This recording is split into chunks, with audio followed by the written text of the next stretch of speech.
Hello. Today we are going to be talking about fractions and how to add two fractions. First, let's briefly review the definition of a fraction. A fraction represents a ratio of number of individual parts to the number of parts that makes one whole. A fraction can represent a ratio of number of smaller pieces that is bigger than or less than one whole. For example, a whole pizza represents the number 1. If that pizza were cut into 2 halves, there would be 2 individual parts that make up one whole pizza.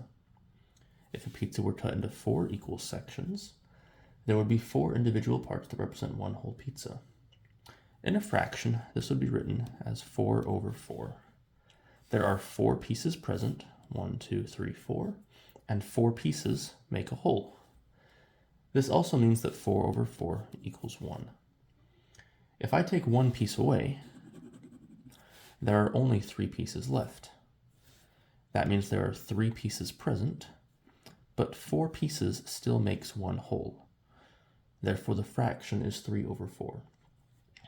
The number on top is called the numerator. The number on the bottom is called the denominator.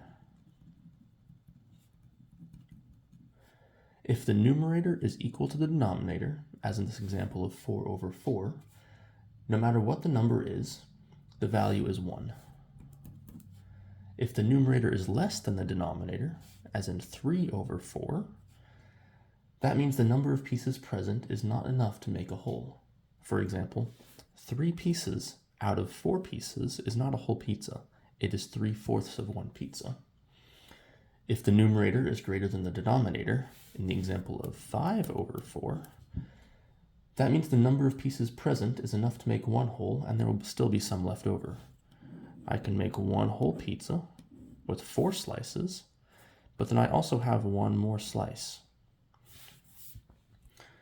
In order to add fractions, they must have what is called a common denominator. In other words, the bottom number has to be the same. If I were to take 1/2 plus 1/3, I cannot add those two fractions easily. 2 is not equal to 3. For example, if I were to ask you to add half of a pizza and 1/3 of a pizza, what would the answer be? Well, we can take one pizza here, and we can take 1/2 of a pizza. We're going to draw that right here. We can also take 1/3 of a pizza, so we'll cut this pizza into thirds. We'll add on a third. Well, there's still a chunk missing. This is greater than 1/2. It's greater than 3/4, but it's less than one whole pizza. It's also greater than 2/3. This would be 2/3. So it's not quite 2/3 either. So what is it? Well, we could do this easier if we cut the pizza into smaller chunks. So instead of having it into halves like this, or thirds like this, we could do something that's called sixths. We take the thirds and we divide them each by 2. And now you can see we have a half pizza right here. We also have a third of a pizza right here. However, there's now 6 pieces of pizza. 1/2 of the pizza is now 3/6 of the pizza, and 1/3 of the pizza is now 2/6 of the pizza, and that equals 5/6. This is the principle of a common denominator. The way a common denominator is found is through what is called a common multiple or least common multiple. This basically means that there is a number that is divisible by 2 other numbers. In our case, 6 is divisible by both 2 and 3. There are other numbers that are divisible by both 2 and 3, for example 12, 18, 30, and many more. However, 6 is the smallest number that is divisible by both 2 and 3. 12 is an example of a common multiple, whereas 6 is the least common multiple. Using the least common multiple is not required, but is often easier to deal with, so it is recommended. As you become more familiar with fraction addition and subtraction, this will become more natural to you, and you might not have to think about each step. But don't worry, you will get there.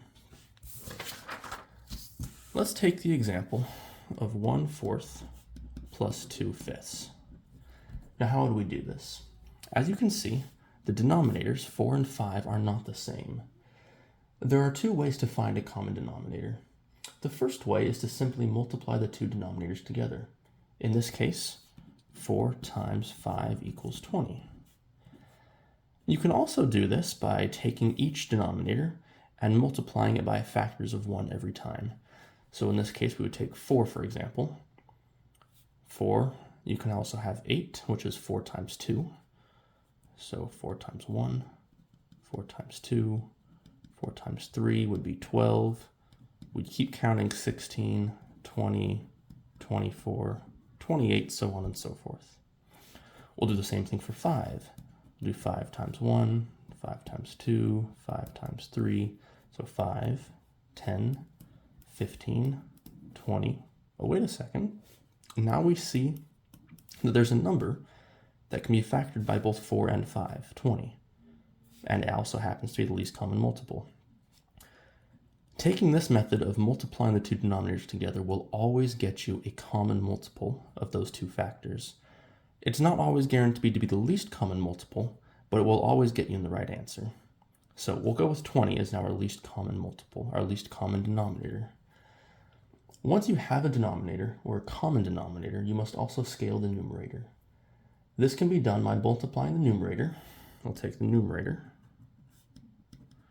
and we'll multiply it by the common denominator divided by the denominator.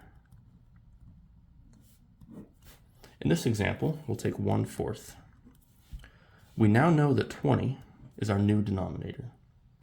So we'll take 1 and we'll multiply it by our common denominator of 20 divided by the original denominator of 4. This is 1 times 20 divided by 4 is 5, so we get 5. So 1/4 becomes 5 over 20. Similarly, 2/5, the new denominator is 20.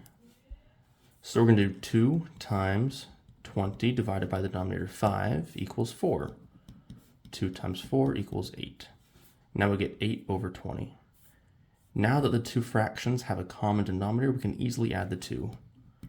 5/20 plus 8/20 equals 13/20. And this answer cannot be simplified anymore, so this is your final answer. 1/4 plus 2/5 equals 13 over 20.